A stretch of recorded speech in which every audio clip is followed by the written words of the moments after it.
Karena di antara obat hati itu kan disebutkan para ulama kan ada 5 semua. Yang pertama apa? Baca Quran. Yang tadi kita sebutkan. Baca Quran dengan mentadabburkan maknanya, itu obat hati. Hari ini kita udah baca Quran berapa sering kita baca Quran? Apakah kita hari ini sudah termasuk orang yang rindu kepada Al-Quran? Rindu? Tapi ketahuilah Bu, Pak sekalian, ada dulu orang yang bukan dia saja yang merindukan Quran, tapi karena dia rindu Quran sehingga Quran rindu sama dia. Ada dulu kisah nama seorang soleh namanya Abu Muawiyah Al-Aswad. Abu Muawiyah Al-Aswad ini nggak bisa ngelihat, pandangannya nggak bisa ngelihat, buta lah bahasanya. Tapi begitu beliau buka Quran, langsung pandangannya terang. Begitu sadaqallahul azim, hilang lagi pandangannya, nggak bisa lihat apa-apa. Ada suara yang terdengar di hati Abu Muawiyah Al-Aswad. Ada suara yang berbisik dan beliau mendengarkan suara itu. Apa kata-kata suara itu? Wahai Aswad, aku tidak memberikan pandangan kepadamu bukanlah karena aku pelit, namun aku tidak memberikan pandangan kepadamu karena aku cemburu matamu melihat selain aku. Insya Allah, Al-Quran cemburu kalau matanya tengok yang lain. Sama kayak istri cemburu suaminya pandang istri lain. Ada kan? Kalau kita jalan sama istri, kan kalau suami suka tengok-tengok orang lain kan cemburu juga istri kan? Ya Pak kan? Kecuali kalau yang nggak suka tengok lain berarti alhamdulillah sudah iffah suami itu. Al-Quran mencemburui orang itu. Maka kita hari ini supaya Al-Quran rindu sama kita, berangkat dari kita dulu harus rindu kepada Al-Quran, rindu untuk membaca Al-Quran. Yang pertama obat hati. Yang kedua, karena tujuannya harus bersih hati Ramadan ini. Ramadan upaya membersihkan hati sebenarnya. Karena ujung-ujung puasa tatakun, bertakwa. Takwa itu di hati, hati harus bersih. Jadi yang kedua obat hati itu apa? Yang kedua obat hati adalah mengosongkan perut. Mengosongkan perut, tidak banyak makan. Apalagi kalau puasa. Maka orang yang sering makan banyak itu hatinya keras. Tengoklah kita kalau sering makan kenyang, itu setelah kita makan kenyang semangat kita tidur apa ibadah? Tidur kan? Habis makan banyak cari mana bantal, enak tidur. Maka orang yang sering ya, bukan sesekali, pas mungkin sekali tengok banyak itu nggak masalah lah mungkin kan. Tapi kalau keseringan kenyang itu lama-lama hati jadi keras. Maka Nabi kita kan dalam riwayat kan sering lapar, sering kosong perut. Karena kosong perut itu adalah obat hati. Maka Ramadan ini kita berpuasa selama 30 hari insyaallah, itu adalah langkah kita untuk membersihkan hati. Maka supaya sempurna obatnya, jangan pas buka puasa kita mengqadanya. Jadi karena nggak makan siang, pas buka kita qada, jamak takhir istilahnya. Itu salah. Jadi cukup makan secukupnya saja. Kalau Nabi kita itu buka puasa dengan kurma. Dengan kurma, setelah itu Nabi sholat.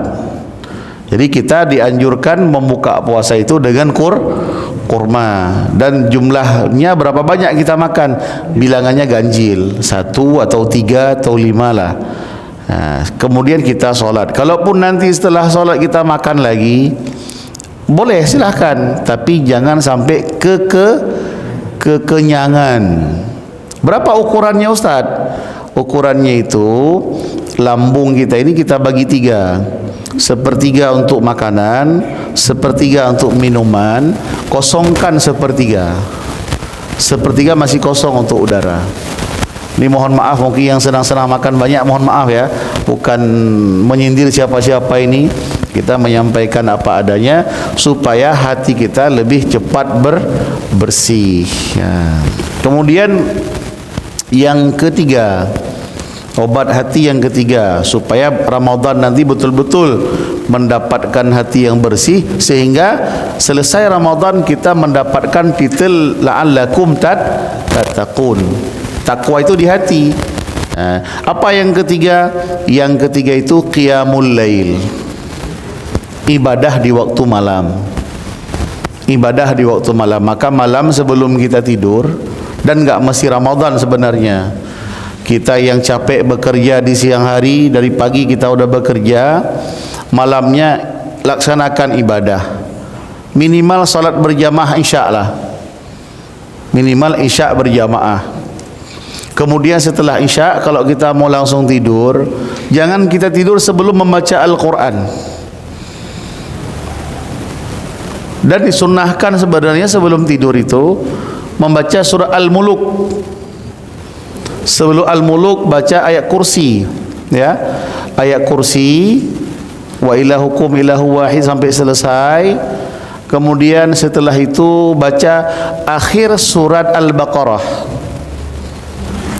dari amanar rasulu bima unzila ilaihi min rabbih wal mu'minun kullun amana billahi wa malaikatihi wa kutubihi wa rusulihi la nufarriqu baina ahadin min rusulihi wa qalu sami'na wa ata'na ghufranaka rabbana wa ilaikal masir la yukallifu Allahu nafsan illa wus'aha laha ma kasabat wa 'alayha ma iktasabat rabbana la tu'akhidhna in nasina aw akhtana rabbana wa la tahmil 'alayna isran kama hamaltahu 'ala alladhina min qablina rabbana wa la tuhammilna ma la taqata lana bih wa'fu 'anna waghfir lana warhamna anta maulana fansurna 'alal qaumil kafirin.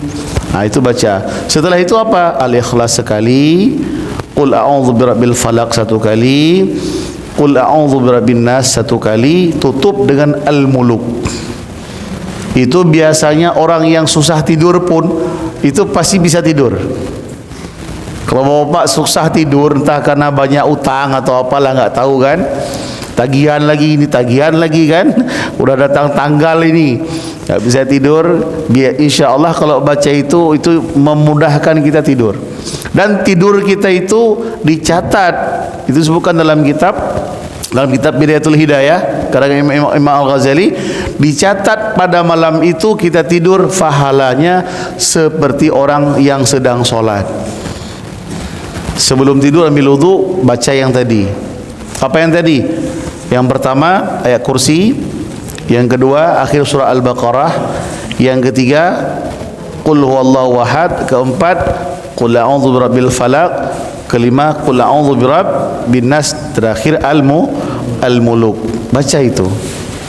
Qiyamul lail, ibadah di waktu malam. Kalaupun kita terlalu capek di pagi hari, siang hari, nggak bisa tidur, nggak bisa banyak-banyak ibadah di waktu malam, usahakan isya berjamaah. Jangan tidur dulu sebelum kita sempat membaca Al-Quran. Itu qiyamul lail. Ada juga ulama yang mengatakan itu ibadah di waktu malam. Bisa dengan salat, bisa dengan menuntut ilmu.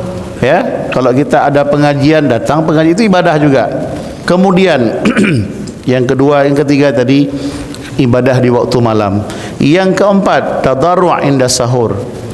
Di ketika sahur kita merendahkan diri kepada Allah.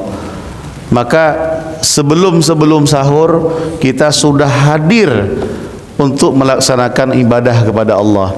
Ibu-ibu mungkin sebelum masak sahur ibadah dulu, salat tahajud dulu, menadahkan tangan minta sama Allah. Ya, itu ibadah sebelum sahur itu waktu yang paling istimewa. Kalau bisa kita nangis sama Allah di waktu itu. Di saat orang lain terlalap tidur, kita terbangun minta sama Allah, itu waktu yang luar biasa. Tadarru' inda sahur. Kemudian yang kelima,